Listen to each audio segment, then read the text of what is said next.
काळे वर्ग 9 ची विद्यार्थिनी। सर्वप्रथम मी स्वतंत्र भारताचे पहिले कृषी मंत्री व श्री शिवाजी शिक्षण संस्थेचे संस्थापक डॉक्टर पंजाबराव उपाख्य भाऊसाहेब देशमुख यांना विनम्र अभिवादन करते। भारताचे सर्वप्रथम कायदा मंत्री विश्वरत्न भारतरत्न डॉक्टर बाबासाहेब आंबेडकर यांना सुद्धा विनम्र अभिवादन करते। या क्रांतीपीठावर स्थानापन्न झालेले आजच्या कार्यक्रमाचे अध्यक्ष, सर्व मान्यवर तथा सर्व शिक्षकवृंद व माझ्या मित्रमैत्रिणींनो, भीमराव रामजी आंबेडकर यांचा जन्म 14 एप्रिल 1891 रोजी मध्य प्रदेशातील महू येथे झाला। त्यांच्या आईचे नाव भीमाबाई तर वडिलांचे नाव रामजी होते। त्यांचे मूळ आडनाव सकपाळ होते। त्यांचे प्राथमिक शिक्षण दापोली व त्यानंतर साताऱ्यातील प्रतापसिंग हायस्कूलमध्ये झाले। इसवी सन 1905 मध्ये त्यांचा रमाबाईंशी विवाह झाला। सन 1907 मध्ये त्यांनी मुंबईच्या एल्फिन्स्टन हायस्कूलमधून मॅट्रिकची परीक्षा उत्तीर्ण केली। त्या शाळेतील केळुस्कर गुरुजींनी डॉक्टर बाबासाहेब आंबेडकर यांना बडोदाधिपती सयाजीराव गायकवाड यांची दरमहा 25 रुपयांची शिष्यवृत्ती मिळवून दिली।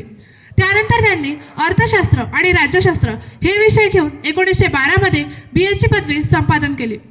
जानेवारी 1913 मध्ये काही काळ बडोदा संस्थानात नोकरी केली।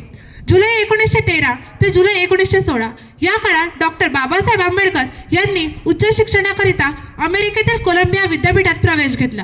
इसवी सन 1915 मध्ये administration and finance of East India company हा प्रबंध त्यांनी सादर केला आणि MA ची पदवी संपादन केली। इसवी सन 1916 मध्ये PhD ही पदवी मिळवण्यासाठी डॉक्टर बाबासाहेब आंबेडकर यांनी national dividend of India a historical and analytical study म्हणजेच भारताच्या राष्ट्रीय नफ्याचा वाटा एक ऐतिहासिक पृथक्करणात्मक परिशीलन हा प्रबंध लिहिला। इसवी सन 1917 मध्ये हा प्रबंध evolution of provincial finance in British India म्हणजेच ब्रिटिश भारताची प्रांतिक व्यवस्थेची उत्क्रांती या नावाने प्रसिद्ध झाल्यावर त्यांना कोलंबिया विद्यापीठाची PhD ही पदवी मिळाली। द प्रॉब्लेम ऑफ रुपी म्हणजेच रुपयाचा प्रश्न या विषयावर सन 1923 मध्ये त्यांनी प्रबंध सादर केला आणि DSc ही पदवी मिळवली। डॉक्टर बाबासाहेब आंबेडकरांनी अनेक पदव्या मिळवल्या, परंतु या पदव्या मिळवत असतानाच त्यांच्या पत्नी रमाबाई यांचा 1935 मध्ये मृत्यू झाला। डॉक्टर बाबासाहेब आंबेडकरांनी अनेक ग्रंथ लिहिले आहेत। The untouchables, Buddha and his Dhamma, what Congress and Gandhi have done to the untouchables, the problem of rupee, administration and finance of East India Company, who were the Shudras, federation versus freedom, annihilation of caste, caste in India, thoughts on Pakistan, thoughts on linguistic states, states and minorities, Ranade, Gandhi आणि Jinnah, riddles of Hinduism, the constitution of India ही त्यापैकी काही ग्रंथांची नावं आहेत।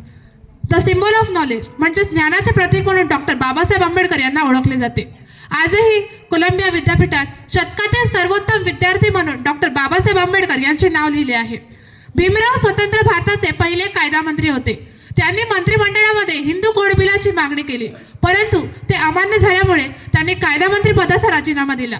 त्यांनी 20 मार्च 1927 मध्ये महाड येथील चौदार तळ्याचा सत्याग्रह केला।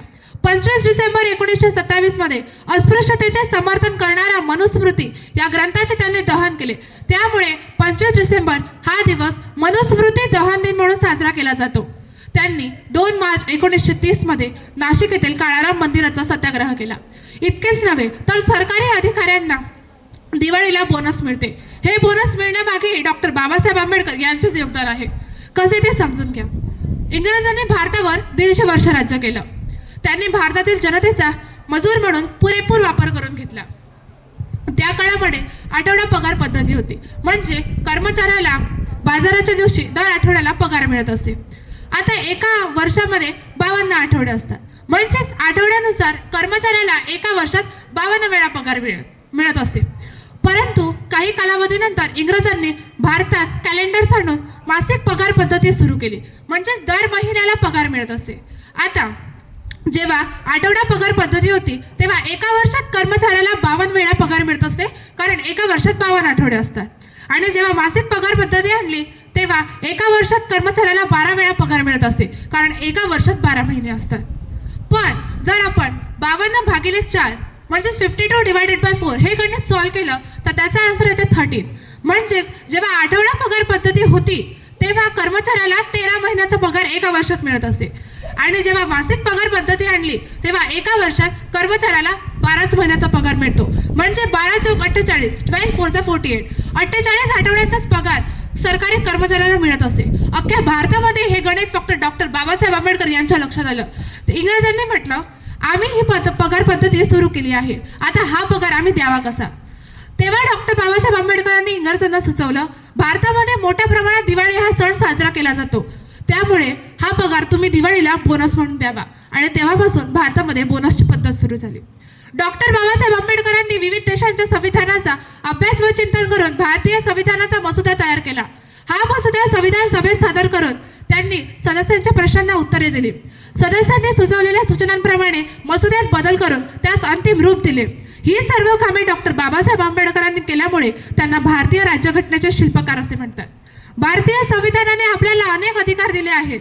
भाषण व अभिव्यक्ती स्वातंत्र्य, संचार स्वातंत्र्य, उद्योग व व्यवसायाचे स्वातंत्र्य, शांततापूर्वक एकत्र येण्याचे व सभा घेण्याचे स्वातंत्र्य, शिक्षणाचा अधिकार, धर्म स्वातंत्र्य असे अनेक अधिकार भारतीय संविधानाने आपल्याला दिले आहेत. भारतीय संविधानाने भारतीय जनतेला, जनहिताला सर्वोच्च स्थान दिले आहे. राष्ट्रपती, प्रधानमंत्री, राज्यपाल, मुख्यमंत्री हे सगळे जनतेचे सेवक आहेत.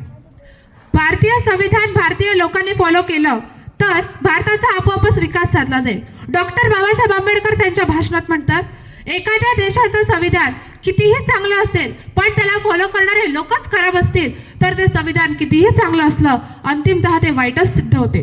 आणि एखाद्या देशाचं संविधान कितीही खराब असेल पण त्या देशातले लोक संविधानाला फॉलो करणारे चांगले असतील तर ते संविधान कितीही खराब असलं अंतिमतः ते चांगलं सिद्ध होते.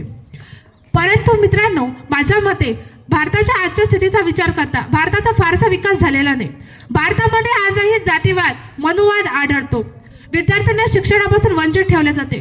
संविधान असूनही संविधानाचे पालन केले जात नाही. कास्टिझम, करप्शन यासारख्या बाबींवर संविधानाने बंदी घातली असली तरी यासारख्या गुन्ह्यांवर पोलीस प्रशासन कायद्याद्वारे कडक कारवाई करताना असमर्थ आहे असे अनेक वेळा दिसून आले आहे. डॉक्टर बाबासाहेब आंबेडकर यांना वाटायचे की भारताचा प्रत्येक नागरिक हा सुशिक्षित असला पाहिजे, पण येथे विद्यार्थ्यांना शिकण्यासाठी शाळाच नाहीत.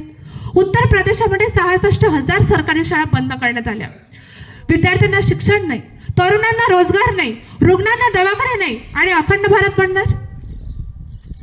लॉर्ड विल्यम बेंटिंकने 1829 मध्ये सती प्रतिबंधक कायदा केला.